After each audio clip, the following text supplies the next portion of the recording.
First thing on the agenda is the adoption of the agenda itself.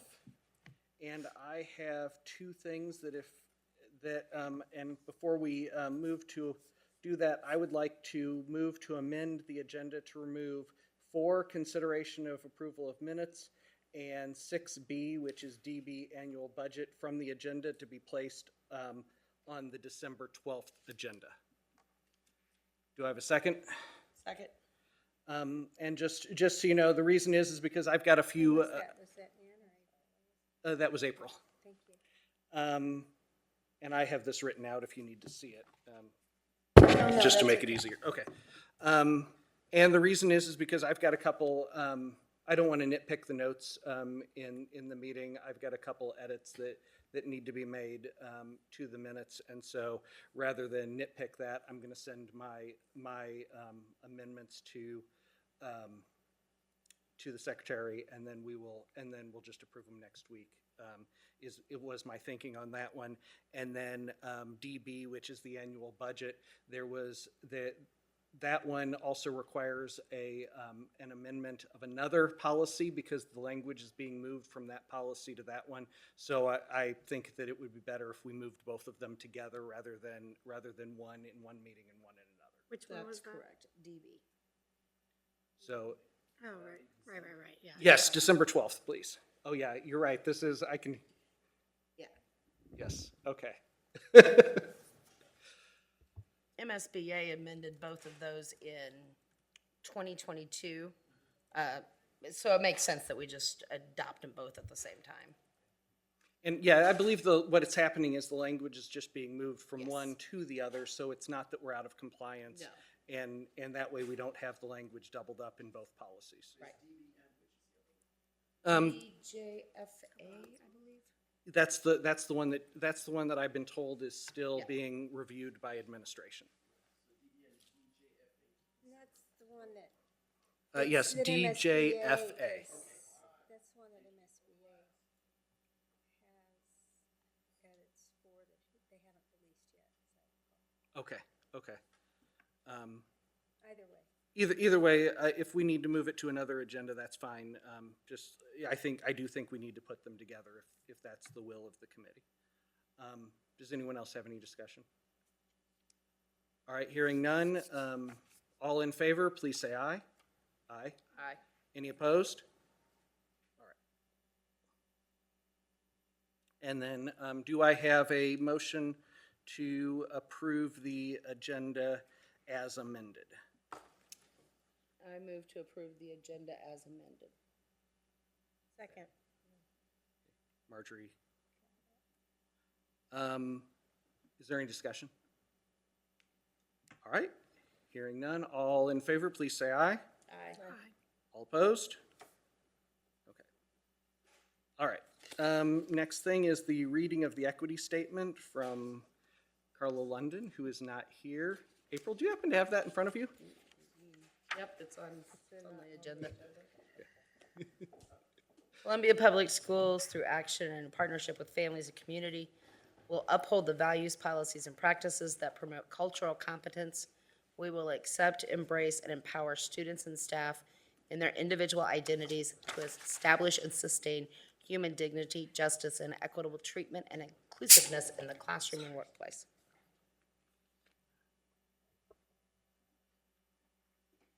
Thank you. Before we move on to policies for review without changes, we had talked last week about BDDH. It did not get on this agenda. I had sent some suggestions to administration on October 30th.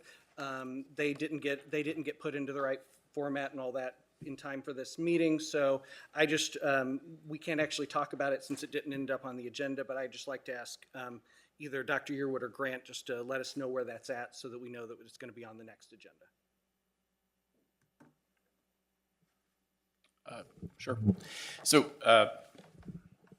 they're being reviewed, and I believe with the expectation that they should be ready for everyone's discussion at the next meeting. Okay. Paul, I just want to say that there was an additional one, BDDL, that should have also been on this month's Right. agenda. We had 3 that we had moved to discuss it this month. And so even if they're not ready, we need, if we are saying in one meeting that we're going to have it at the next meeting, we need to do what we say, even if it's just getting an update of we're still reviewing it. It needs to go on the program. So that one I would expect to come back in December as well. Thank you. All right, policies for review without changes. I'm looking at my notes. I don't have any that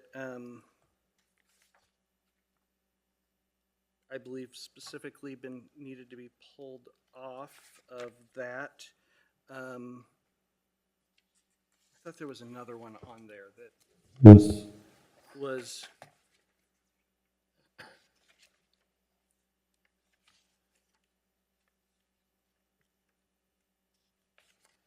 Let me look at my notes for a second.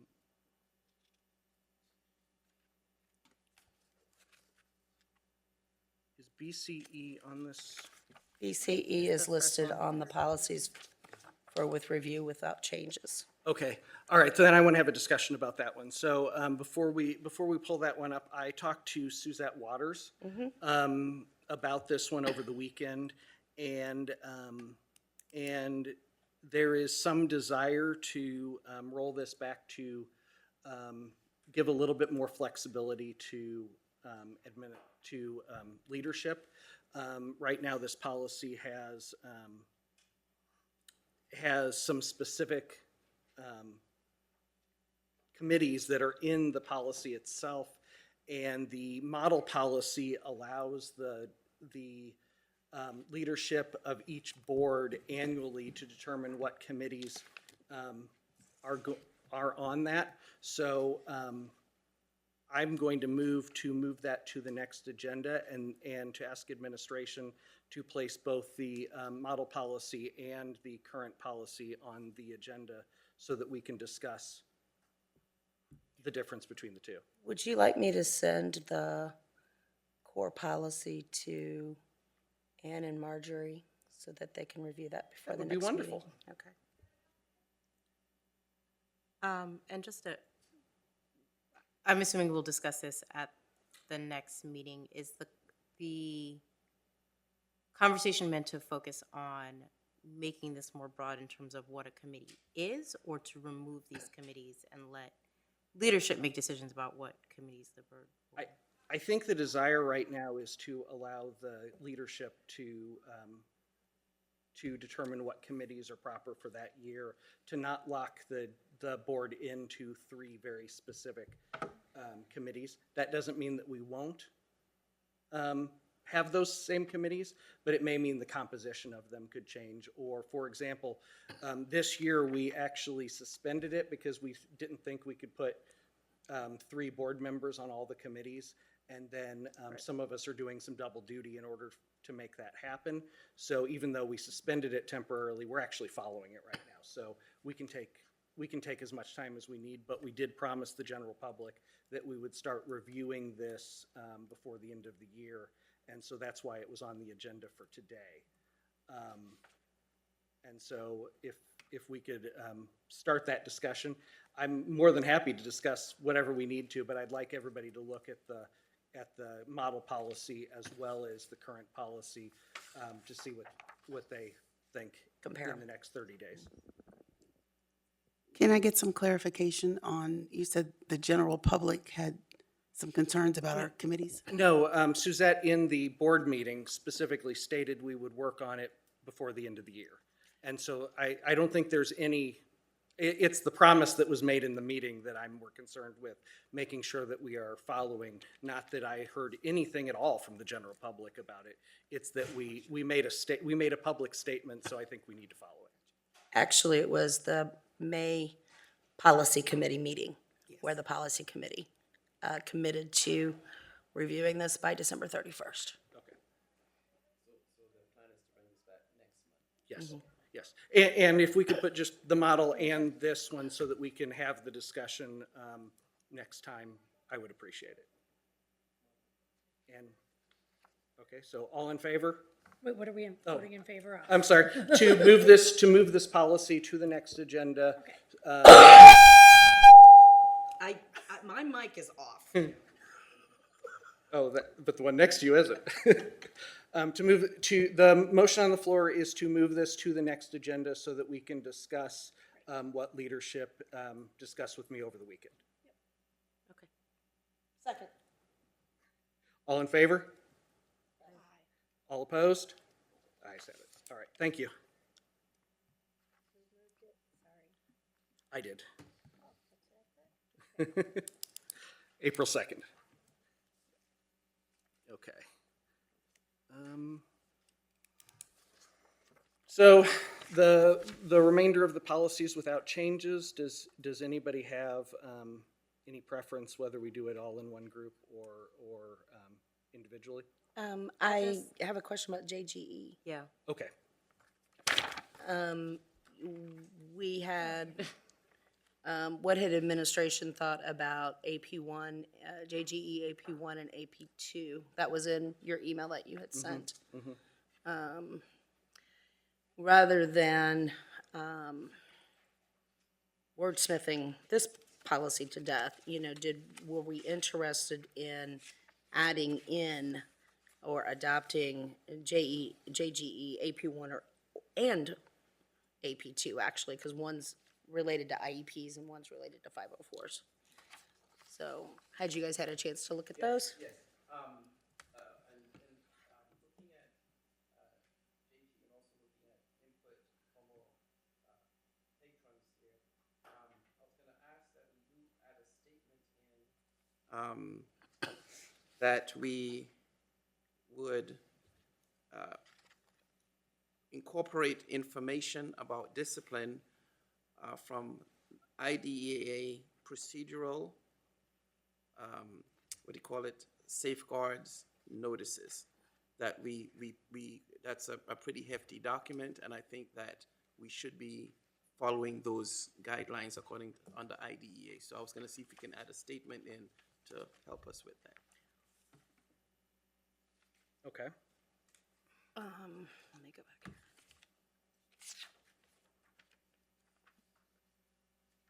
So did administration look at JGE, AP1, AP1 and AP2? Because I think, and you guys are the experts, Carla. April's, there's some confusion. They AP1, okay, so there are some model policies that April is referring to that have additional information. But we weren't on. But those were not in the agenda.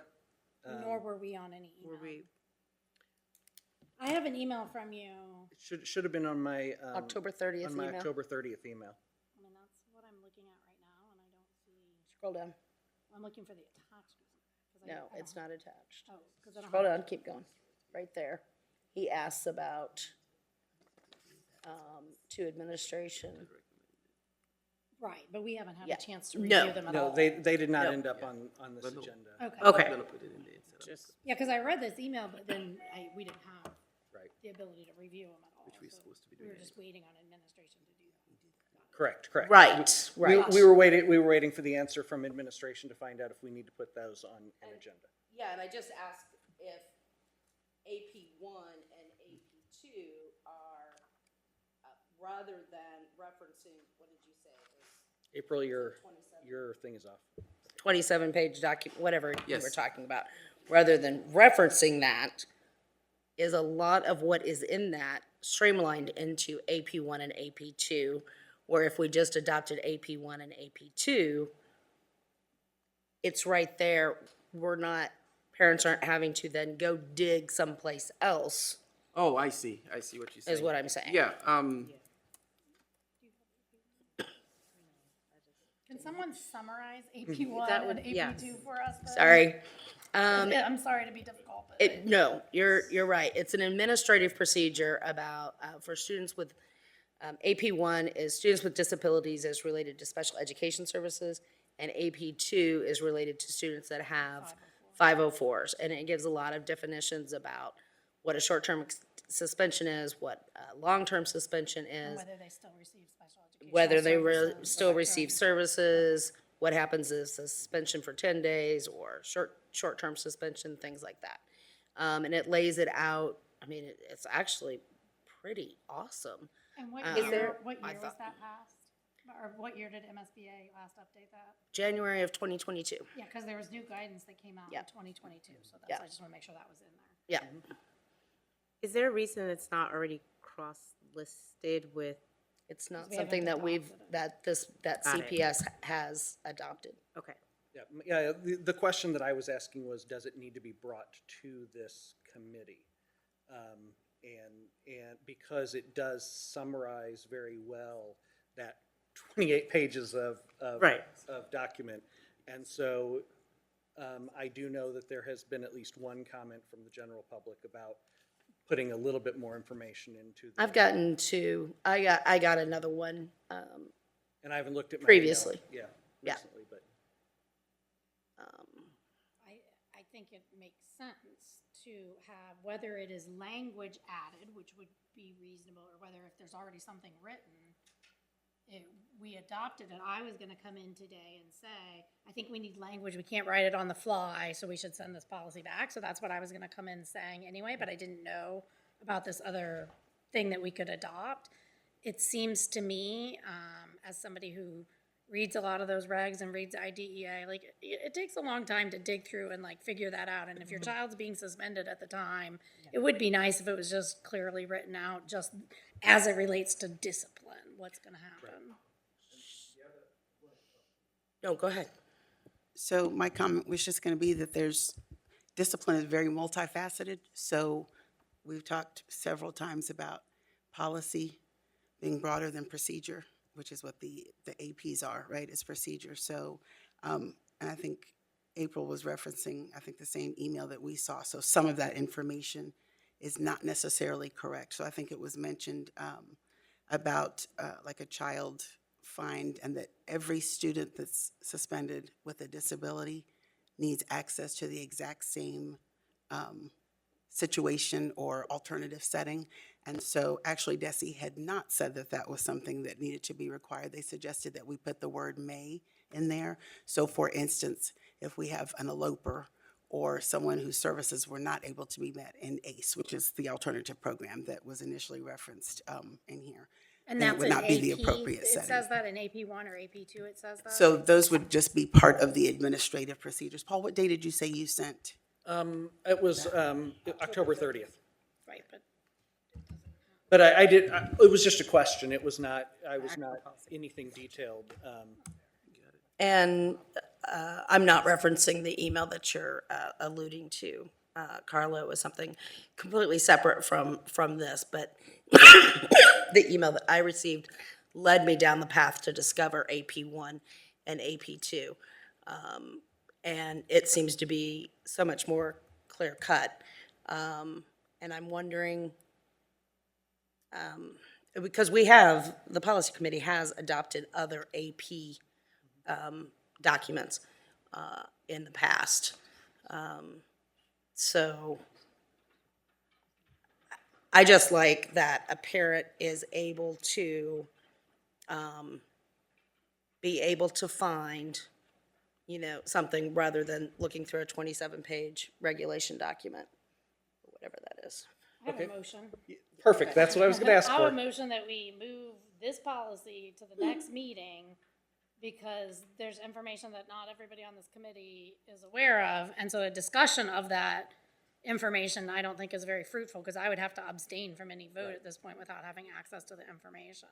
So I suggest that we send this, my motion is that we send this back to administration to come back with a definitive recommendation on how we get language in there to help parents.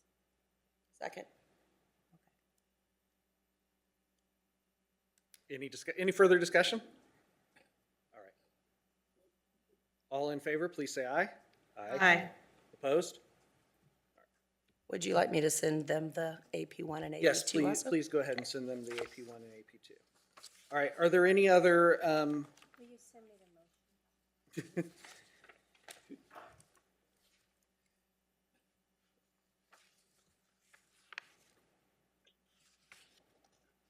I'll just put a note to myself also, so I know that. All right. Are there any other discussion points for the policies for review without changes? I did have a, Oh, go ahead. Sorry. I'm sorry, Marjorie. so my question was, so the other thing I tried to do was just check the district website, and I'm sure maybe I'm just not searching appropriately, but if there is a place where we can direct parents to see the district sort of procedure pieces, if that's an option, then I think that that could work So they too. signed it in the parent handbook. Those procedures are also in there and what happens and who's assigned to, Okay. how students get assigned. Is it only in paper, or is there an electronic version of it? It's electronic. Okay, so that we could link to. Yeah.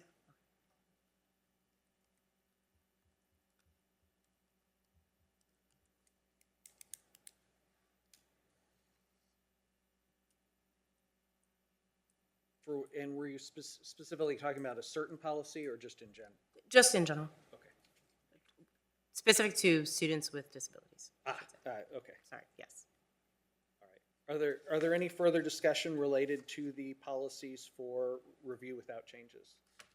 Ann, I think you had something. BDDA under 5B. We did get a comment from the public that seemed fairly reasonable.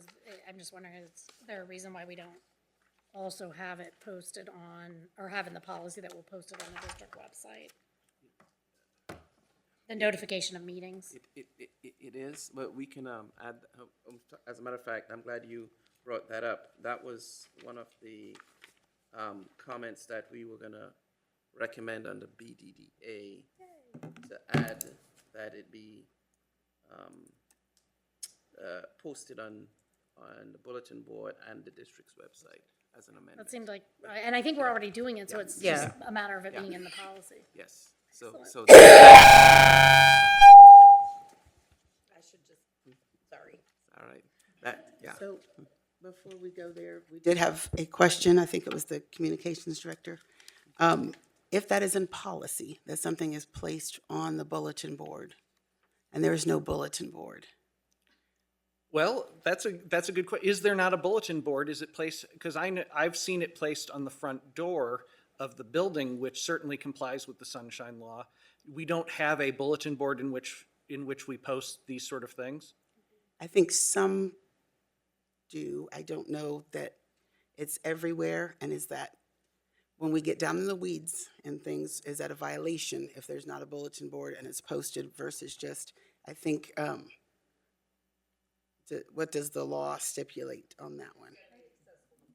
Yeah, Yeah, there's a specific provision. It says both on both of it. We shall do both, so. okay, she's the one that told me Let's do both. that no, it didn't, so, okay. Do we have to state the material that the item is going to be posted on? I mean, couldn't it say the notice shall be publicly posted at, That is publicly what it visible? Currently says, yes, so. let me Because, just real quick here. before we had the buildings locked, there probably was a bulletin board. Somebody could walk in and look at the bulletin board. Now you can't walk in the building, so all you can do is look at the window. Okay, so Or other easily accessible public place. the sunshine law is notice on a bulletin board or other prominent place. And that's what we have in our policy, so we should be fine. Yeah. But I do like adding the website piece. Since we're already doing it, it's nice to know that that's where it is. Okay, so Is there a bulletin board? where would that be added there? After, right in that same sentence, where it says, the notice will be posted on a bulletin board near the entrance to the board meeting room and the district's website. So, under all meetings, second paragraph, and then you go to the sentence, the notice shall be posted.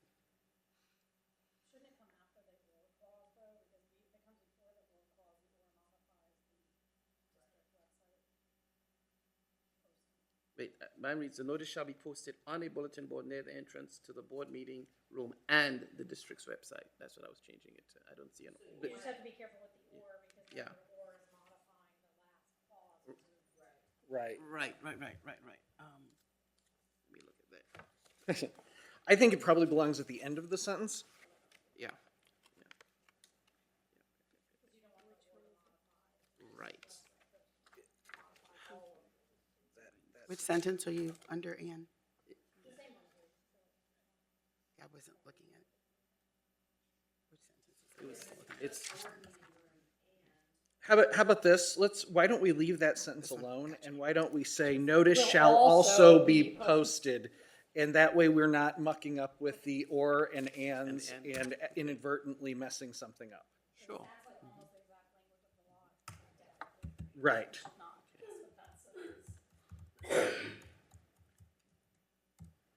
So that would be notice shall also be posted. How was that worded?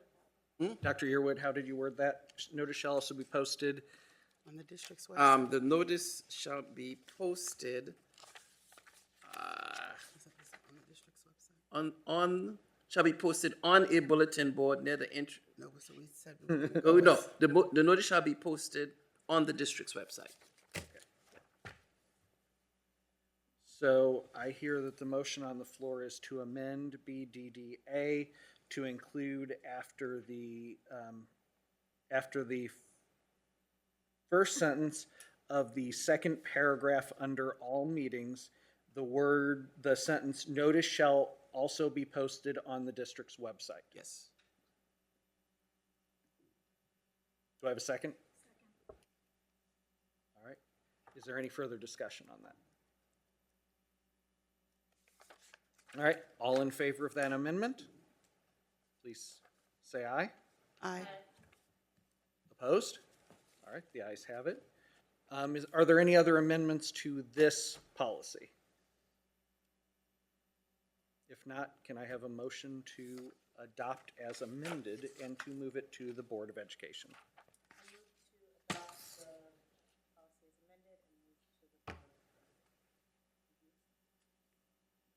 Okay. Is there a second? Second. All right, any further discussion? All in favor, please say aye. Aye. Opposed? The ayes have it. All right. All right.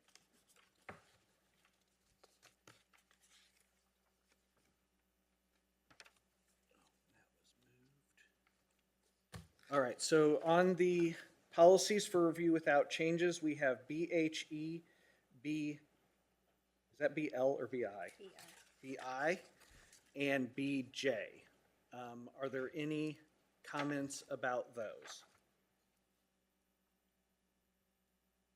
If not, can I have a motion to consider them reviewed as written? Can you list them again for us, Paul?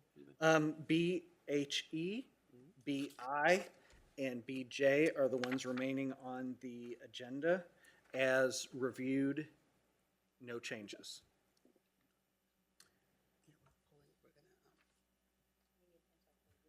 I'm asking, well, I just want to make sure first that nobody has anything else to amend on these.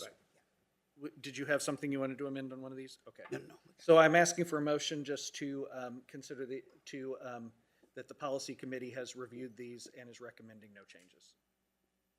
I move that, is it on whether it's red or off? Red is off. Okay. Yeah, on, right. I move to accept BHE, BI, and BJ as written with no changes. Second. Any discussion? All in favor, please say aye. Aye. Opposed? All right. Thank you. Okay. Moving on to the next group of policies. We have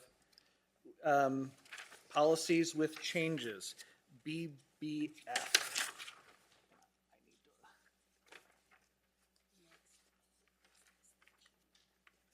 I'm sorry, what did you say? That's the old business that you wanted.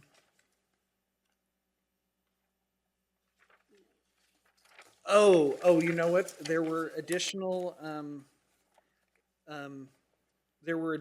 that were suggested by one of the board members. April, do you mind pulling that email up? Do you have it, since you have your computer on?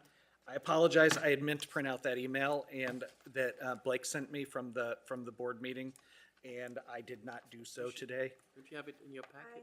Oh, is it in the packet? It's not in your packet, Paul. I was Okay. going to Yeah, put you it can in have your this one, packet. because you'll be Okay. running. Yeah, I'll share. Okay, all right. Thank you so much.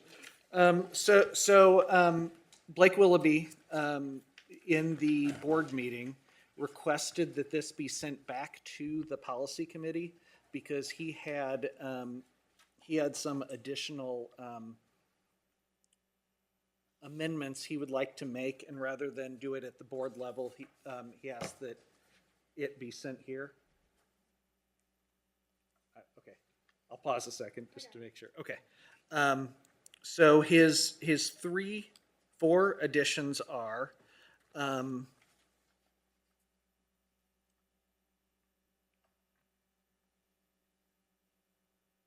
I'll take these one by one because I see Dr. Yearwood's notes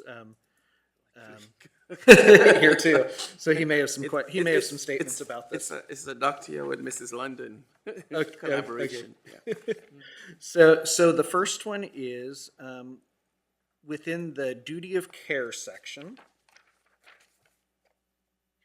Mr. Willoughby, it says board members will consider the ideas and opinions. And let me see which sentence that is. Okay, so it is in the 4th line down. Sentence starts toward the end of the line.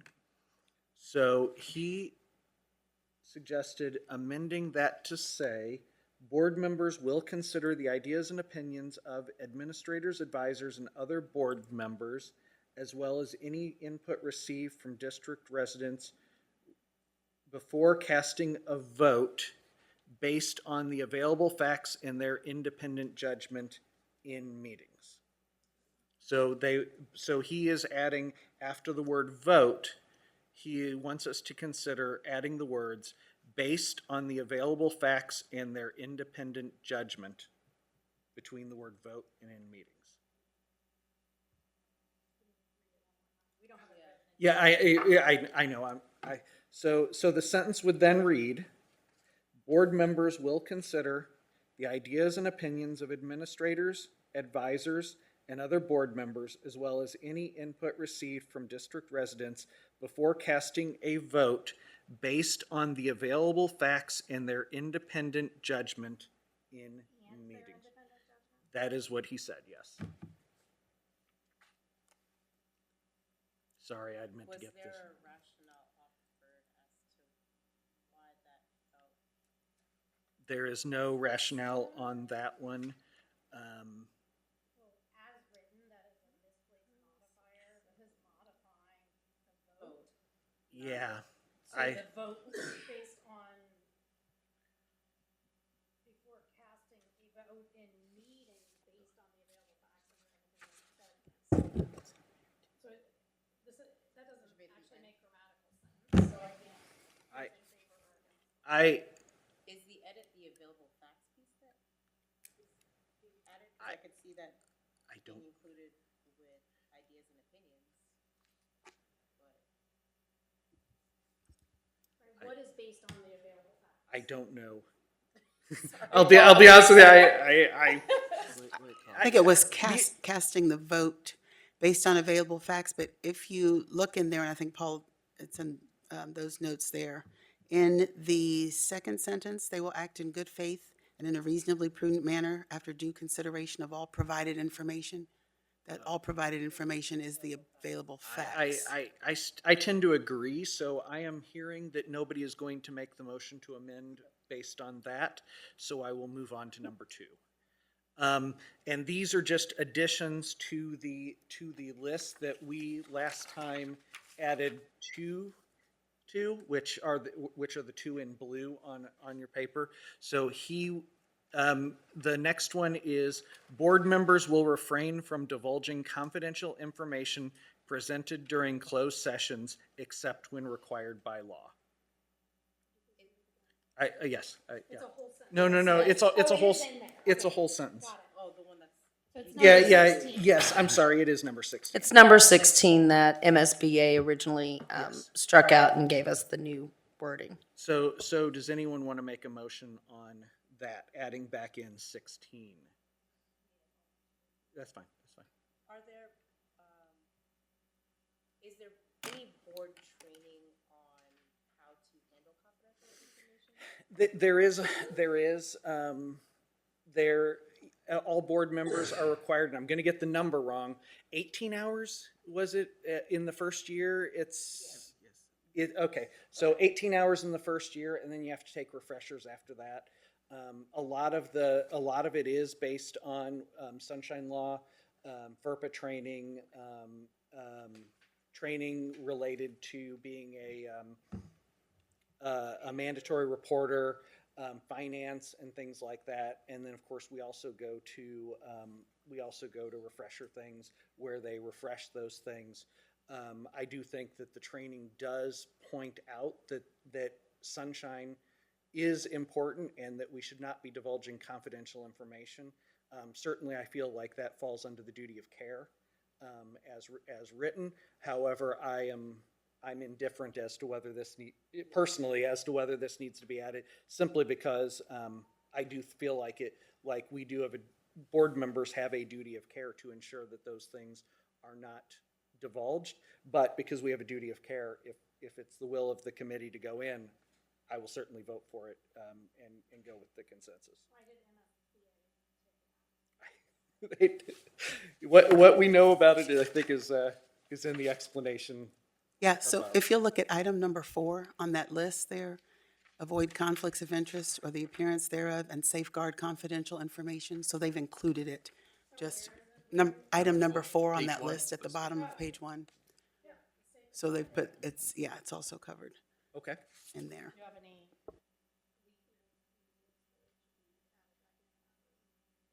Okay. I think the old number 16 just further clarifies things that are confidential, specifically in closed session. I don't have a strong feeling one way or the other. I'm not hearing anybody making a motion, so I'm going to move on to number 3, which is express personal opinions during meetings, but once the board has acted, accept the will of the majority. Is that one he's wanting to add? Yeah, it's number 15. I'm looking at, Oh, I was see. that one that was His on? old number 15. Okay, so it's old number 15.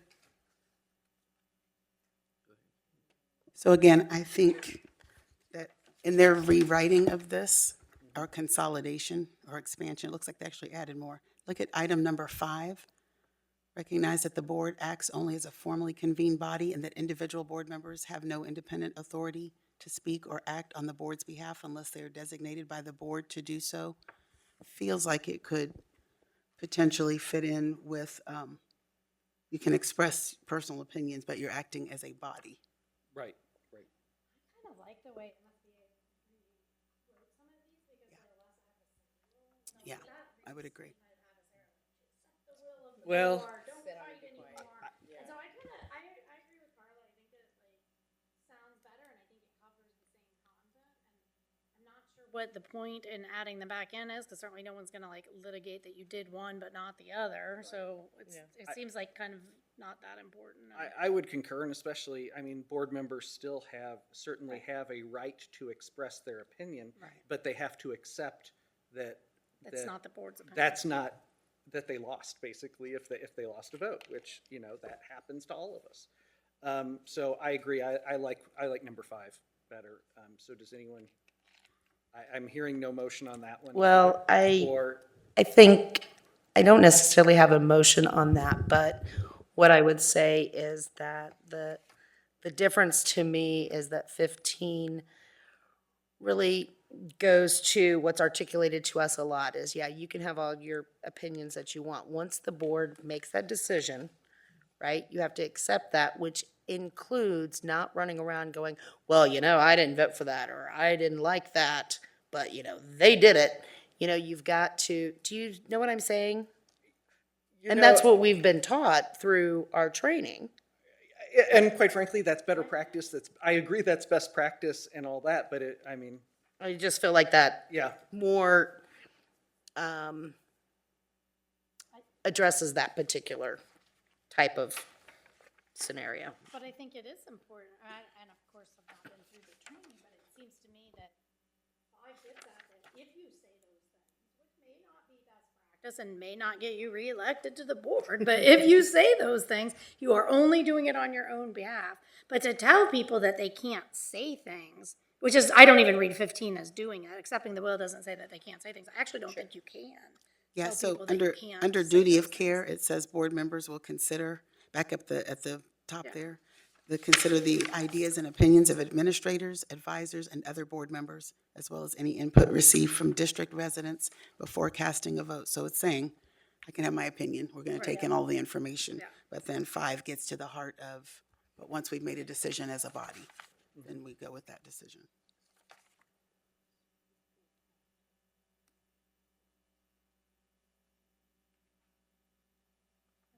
I think if it's already covered explicitly in training, it doesn't feel like something that's necessary to raise the level of explicitly writing out in this policy, particularly when, like Carla mentioned, it's kind of covered in some of these other places already.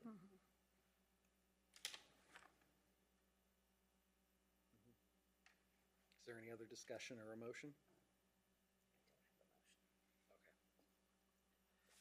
And the last one is, I need to put my glasses on, sorry. I'm old. Under current number 8 and alter number 4 as follows. I'm not sure. Oh.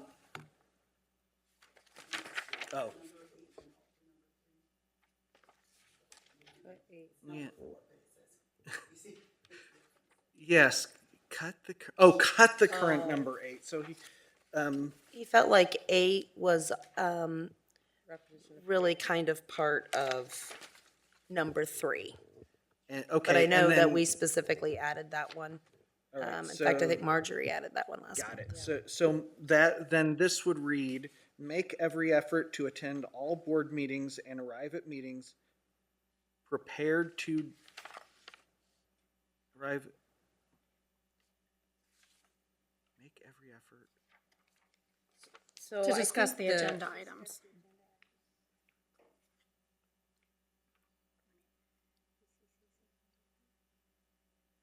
Oh, arrive at meetings informed concerning each issue to be discussed. Oh, I see. Okay, so make every effort to attend all board meetings and arrive at meetings informed concerning each issue to be discussed on each meeting's agenda. I mean, So, yeah, it's pretty much the same, but I'm also gonna jump back to duty of care. If you go back up there, it says, third sentence, under the duty of care, board members will prepare for meetings by reading the provided information and contacting the superintendent for clarification. So I think when we discussed 8, it was, I think this got into some of the conversation around like training and preparation for the board. And while reading materials is certainly one step, I think the policy committee is a good example. You couldn't simply just, well, you could just read the policy at face value, but I think as this committee has demonstrated, there's work involved in looking at the other statutes, looking at cross-listed policies. So there's more of, we're not simply reading the materials, but we're also making the additional step to make sure that we're as informed as possible to engage in that discussion. And so number 8 speaks to that preparation.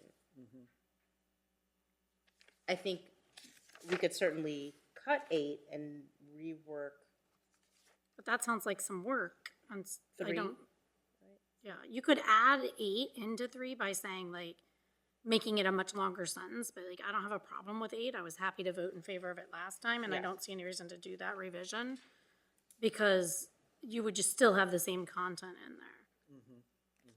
Yeah, issues, like informed about issues is slightly different than prepared to discuss agenda items. Yeah. So you could put both of those clauses in 3, but since we already did the work last meeting to put them in 8, why not just leave it there, is my feeling. And we had some discussion around 8 last month. I mean, Dr. Yearwood talked about it getting to the point of improving boardmanship by studying educational issues. Right. Marjorie talked about it's being essential to functioning and professional expectations for board members. And I agree with Ann. I don't think it hurts to leave it. Sorry. Okay, all right. Is there any other discussion? Yes, I had a quick Okay. question. So it does still appear redundant to me, but I'm looking at 9. I just had a question about Sure. studying educational issues and participating in in-service programs. How is that going to be monitored, quantified?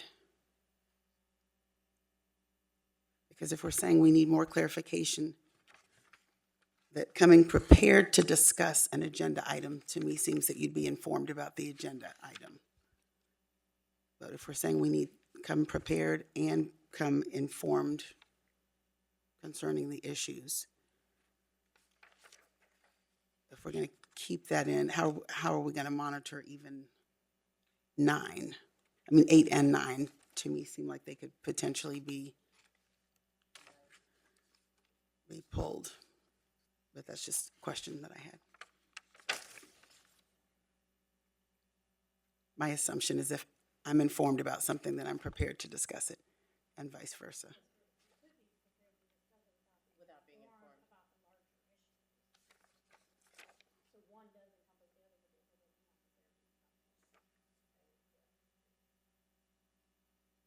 And I could see if the concern is about, well, 2 things. Redundancy, we could certainly combine 8 and 9. I think they are, again, speaking to just expectations of the preparation of board members. As far as tracking, I mean,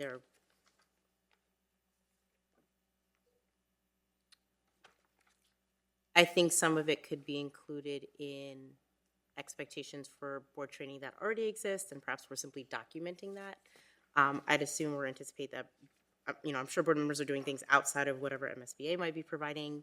And I think it would also be great for, we could show the community members, hey, like, look at all the training that board members are doing to make sure that they're as best equipped as they can be to do this work, which could certainly, I think, contribute to reassuring parents and community members about the commitment of the board to doing this work. I think it's important that we keep it. I'm open to, I think, revisions or condensing it, but I do think explicitly naming the importance of not just preparation, but I think, like Ann was saying, being informed and doing, I think due diligence to make sure that board members are informed about issues is an important piece to keep. Well, I don't disagree. Once you write it into a policy, then how are you going to? I mean, I think there are manage that. 3 distinct things. I think the first one is show up to a meeting ready to participate. That's 3. 8 is show up ready to participate and with a broader understanding of the issues, being informed about the larger issues that are going on in the school district, right? That may be more than what's necessary to just show up and do the minimal participation. And then I think 9 is be aware of educational issues, even the ones that are maybe not right now hitting our school, but like there's things happening across the country right now with respect to education. You can show up and participate in a board meeting and be informed about the issues of this district without having that more nationwide understanding of educational issues. And I think what we're asking is that our board members do all 3. And so I do see them as three very distinct things. Theoretically, I guess you could just take the last one in that circle, but I think it's nice to lay them out as 3 steps. And then you have board members who can do the first one, but you could look at a board member and say, you know what? That board member shows up and it's clear that they're ready to talk about stuff, but they're not putting it in context of other issues. And then you could have a board member that you put in the middle and you're like, they understand the issues that are going on here, but they're not seeing how that relates to larger issues in the country right now with funding or this or that or the other. And then you have like an exemplary board member who I think has all 3 of those. That's how I see them. And I'm happy to leave them that way. So then the become informed concerning the issues to be considered at each meeting is really just being informed of larger. I'm sorry, I just didn't hear you. The becoming, your number 8 says become informed concerning the issues to be considered at each meeting. But you're talking more of a broader, you said be concerned about or informed about larger district issues. Well, So not I think to necessarily at each be meeting. informed about the issues means that if we have this issue on the agenda, but it like today, we're talking about, I mean, this isn't a board meeting, but we're talking about suspensions, right? And so, or we're talking about school discipline for students with disabilities. Well, in order to discuss that, you have to be informed not just about that issue, but about the issues surrounding it. You know, you have to think about, issues of over-discipline. You have to think about discrimination on the basis of special education needs, right? All of those things go into it. You could still come here today with your prepared things about that item, but I think if you don't put it in the larger context, you haven't done as good a job as you could have. That's just how I see it, though. There are 3, it looks like 3 separate buckets here. One pertains to board training, to keep them informed. One is to understand the broader context of issues that may be having, and then come into the meeting, be prepared to look at the pros and cons of something. So I think, one is discussion, one is information, and one is training. So I think there are 3 distinct buckets that need to be addressed. I think that's a reasonable way of looking at it as well. Then I will entertain a motion if we want to move this back to the board. I move that we send policy BBF, BBF, different part of the alphabet, BBF, to the board in December as was presented in November. Do I have a second? Second? Any further discussion? Hearing none, all in favor, please say aye. Aye. Any opposed? Opposed?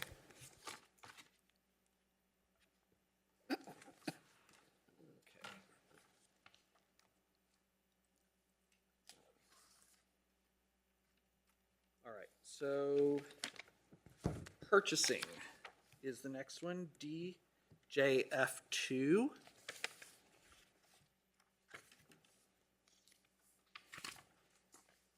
Is there any discussion on this one first? Did we skip DB? It's been pulled. Oh, yeah, that got pulled till next month. Gotcha, sorry. Thank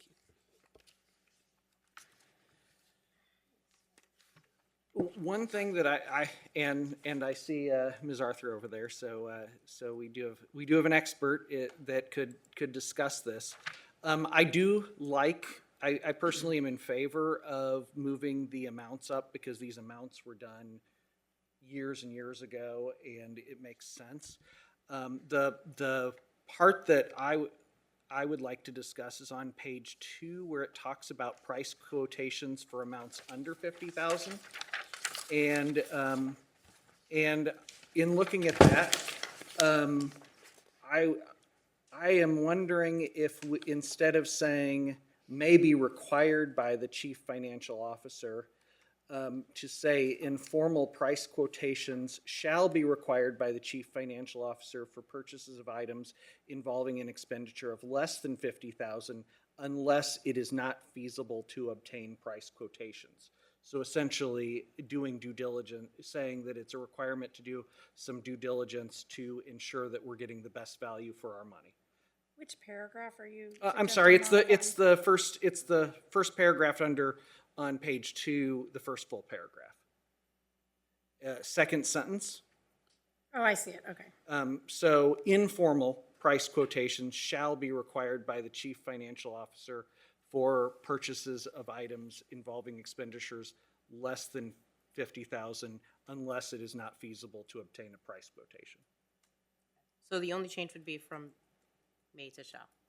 Adding the word informal, What is the difference between an informal price quotation and a formal? I don't, I want it clear that it's not that they have to do an RFP. It's that, for example, whenever we do informal price quotations for the state, we call 3 vendors, find out what their prices are, and document the fact that we are getting the lowest price in an informal way for amounts less than, for example, at one point it was less than $5,000 for the state. I don't remember what the amount is now.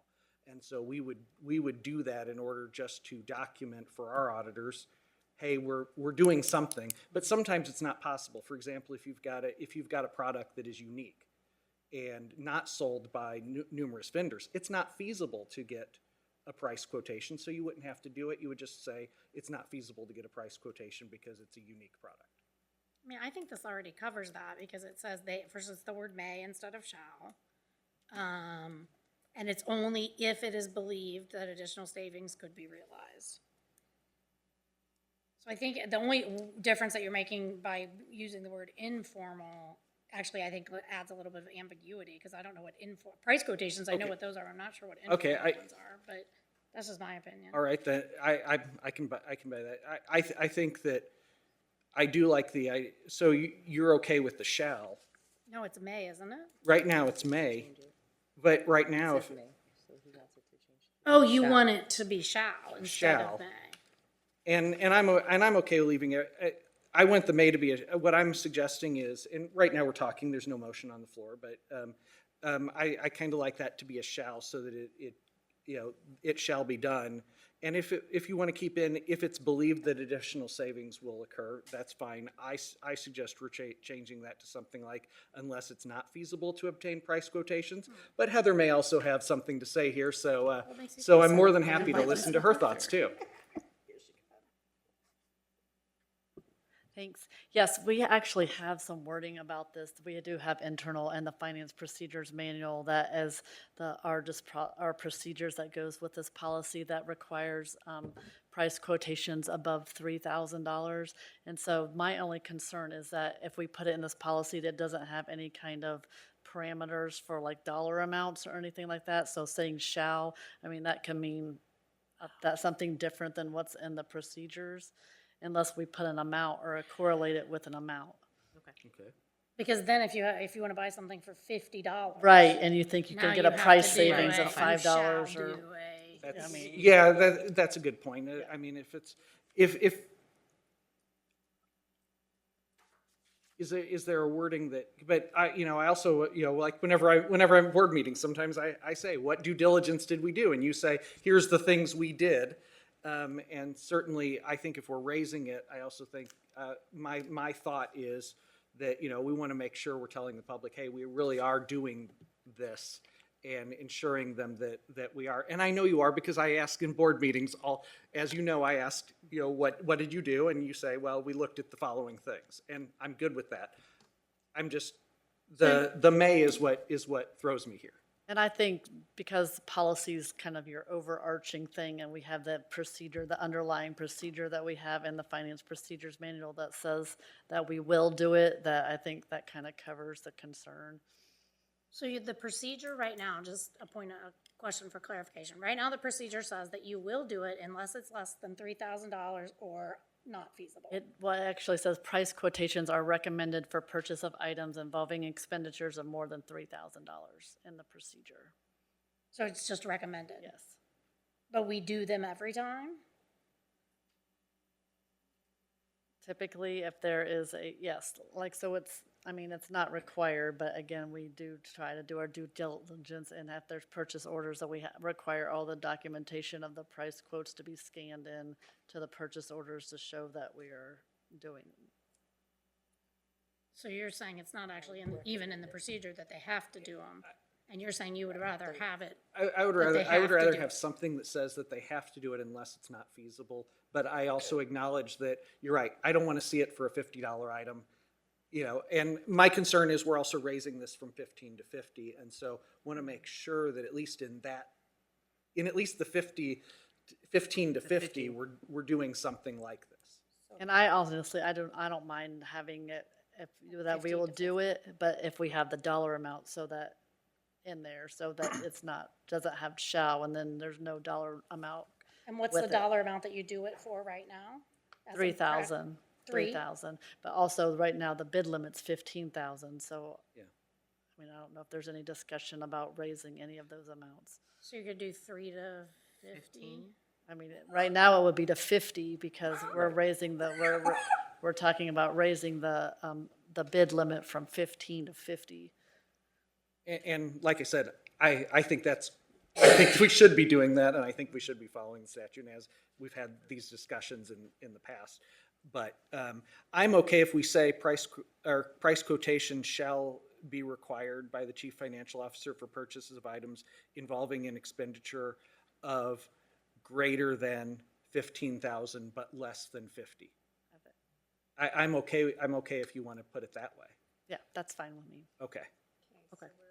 So I am going to move that the sentence, the sentence on the second page that begins price quotations, it's in the second line of the first full paragraph, the price quotations change may to shall be required by the chief financial officer, parentheses CFO, for purchases involving an expenditure of greater than 15,000 but less than 50,000. And are you leaving the second If it is, clause? and I'm leaving if it is believed that it is, well, we can leave that. Second. Yes, and let me change my notes so that I don't, whenever I'm looking at the minutes, I don't tell you wrong. Can I repeat that? Yes, if you want to repeat it, yes. Price quotations shall be required by the chief financial officer, parentheses CFO, for purchases involving an expenditure of greater than 15,000 but less than 50,000. Yes.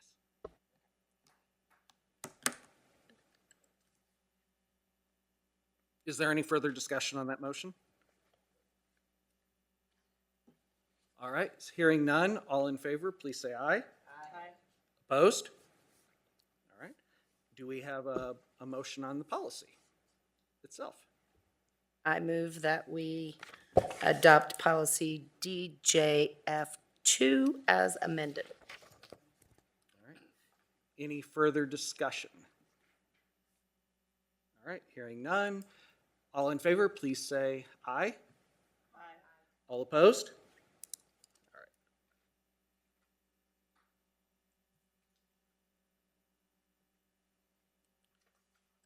And finally, we have, this is the last one, right? Okay. We have KDA, custodial and non-custodial parents. And if I remember right, there's just one small change to this one, and I believe that Ann will be happy with that one.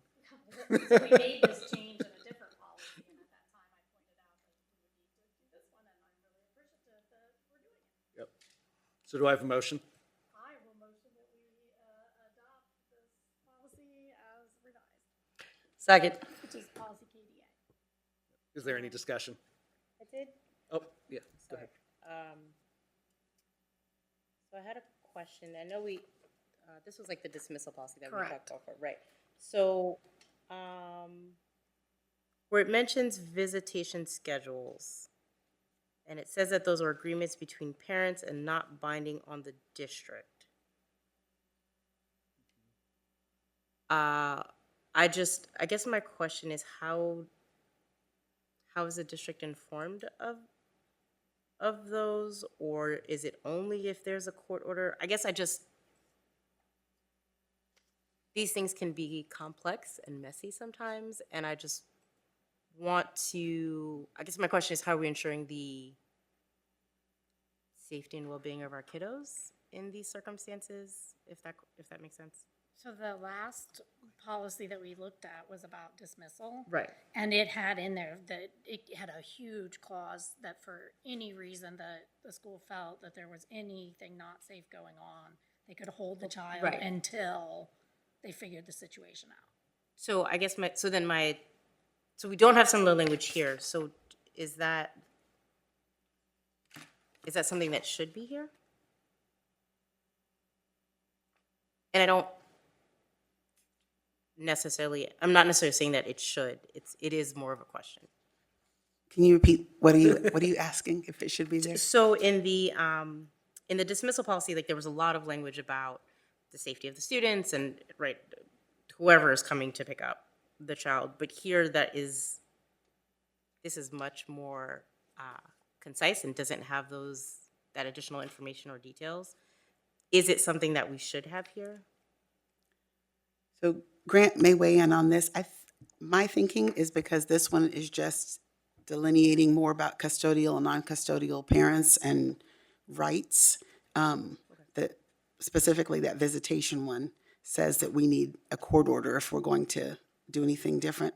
And parents are usually pretty good about getting us documentation about things. We try not to get in the middle of visitation schedules, or we try to stay out of as many things like that as possible, but I don't know that holding a student for a safety concern would necessarily be in this one. You could just have the board policy after this, in accordance with board policy, and then the Whatever number the other one was. that we did. Okay. Oh, is Yeah, it? it Okay. says in accordance with Yeah. board policy. Perfect. Okay. All right, any other discussion? Hearing none, all in favor of amending this policy as recommended, please say aye. Aye. All opposed? All right. I think that was the last thing on this agenda. Do I have a motion? Did we already confirm that actually the next meeting's gonna be December 12th? Well, is December 12th, yes, December 12th, because of the holidays, I'm actually gonna be gone the week of the 18th. Right. Is there an issue with December 12th? I guess I should ask.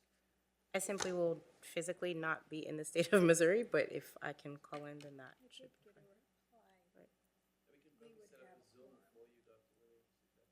Yeah, that'd be fine. Thank you. All right, we can do, as long as you're on video, you can vote and everything. Works for me. Okay, That was the only question I had. okay, thank you, April. So I move that we adjourn the policy meeting. Second. All in favor? Aye. Aye. We're waiting for you to call for discussion. All opposed? All right, then we're adjourned. Thank you.